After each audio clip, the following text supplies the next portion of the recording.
Alors l'impact économique des sanctions contre la Russie, il est important et pas si important que ça. Je m'explique. On a eu deux grandes vagues de sanctions récentes contre la Russie. En 2014, quand la Russie a annexé la Crimée, et en 2022, quand la Russie la Fédération de Russie a tenté d'envahir l'Ukraine. Ces deux conflits ont été suivis de sanctions mises en place par l'Union européenne, les États-Unis, mais aussi le Japon, la Corée, l'Australie, etc. Une coalition d'une trentaine de pays. Ces sanctions-là, financières, commerciales, ont eu des impacts très visibles sur le commerce, très très nets. En 2014, le commerce entre la Russie et les pays qui sanctionnent a chuté de l'ordre de 10 à 14%. Ce qui n'est pas négligeable, ce qui n'est pas colossal. Une partie de cette baisse, elle est due à un embargo que la Russie s'est imposé à elle-même et qui interdit aux Russes d'importer des produits agricoles en venant des pays qui sanctionnent la Russie. Cet embargo marche très bien. Aujourd'hui, on exporte très très peu, quasiment pas, de produits agricoles vers la Russie, depuis un pays européen notamment.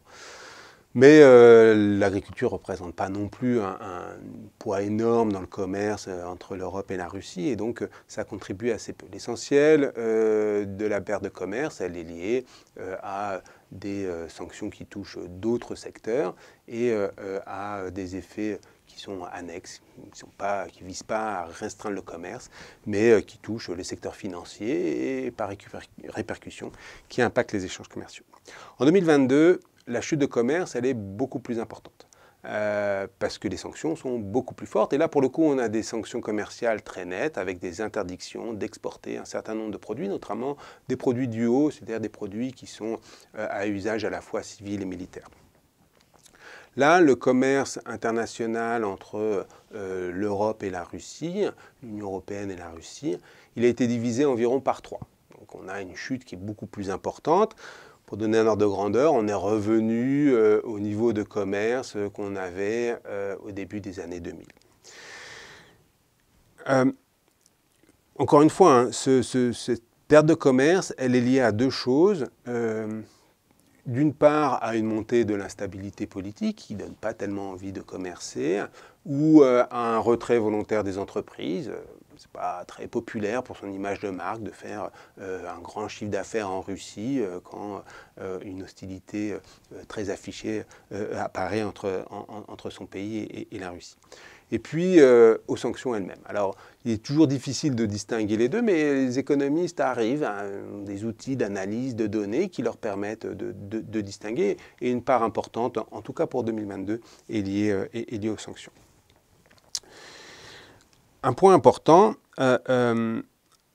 c'est que les économistes, avec l'usage de modèles théoriques un peu plus complets, qui font des maquettes un peu générales de l'économie, peuvent quantifier les conséquences économiques de ces pertes de commerce. Perdre 10% ou 80% de son commerce avec l'Union européenne, est-ce que c'est grave? Est-ce que ça a des conséquences économiques fortes? Est-ce que ça exerce une pression forte sur l'économie russe? Oui ou non? Parce qu'au final, c'est la question qui nous intéresse, c'est dans quelle mesure ces sanctions vont avoir un poids, une efficacité suffisante.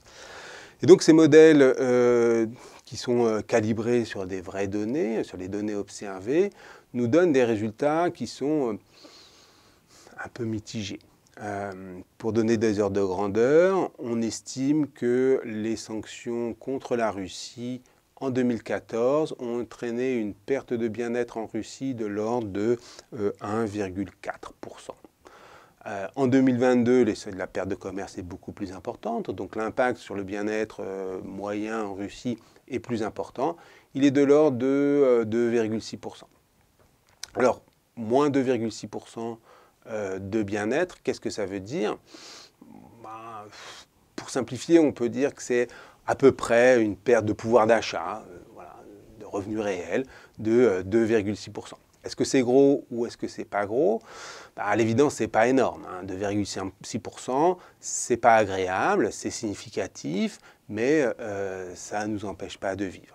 Et donc c'est un point important à retenir. Aujourd'hui, même dans un monde très globalisé où les échanges internationaux ont un point important, les impacts que peuvent avoir des restrictions au commerce qui font suite à des sanctions ne peuvent avoir que des conséquences limitées. Pour donner un ordre de grandeur, la Russie, avant tous les conflits, comme tous les grands pays du monde, ont des importations et des exportations qui représentent moins de 20% du PIB.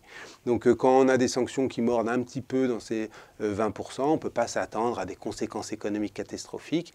Il est quasiment impossible, irréaliste, même totalement irréaliste, que des sanctions puissent mettre à genoux une économie cible dès lors que cette économie est suffisamment grande. Un petit pays peut-être, si la coalition de pays qui sanctionnent est très très large, un grand pays, assurément pas. Ces grands pays sont, de fait de leur taille, beaucoup plus résilients, beaucoup moins dépendants des échanges internationaux, et du fait qu'ils soient dans la mondialisation, ils ont effectivement les moyens de trouver d'autres partenaires commerciaux pour remplacer ceux qui sanctionnent.